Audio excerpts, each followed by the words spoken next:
How to change an animation's frame rate in Aseprite.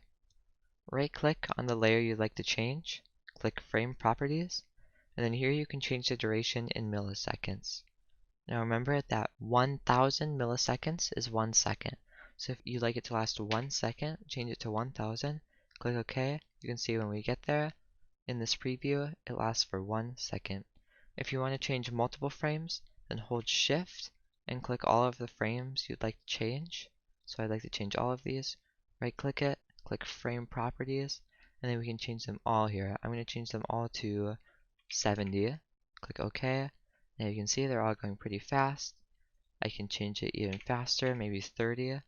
It's going that fast now. And if I want to slow them all down, we can go to 200. And now it's all very slow. If this helped you, please leave a like and consider subscribing.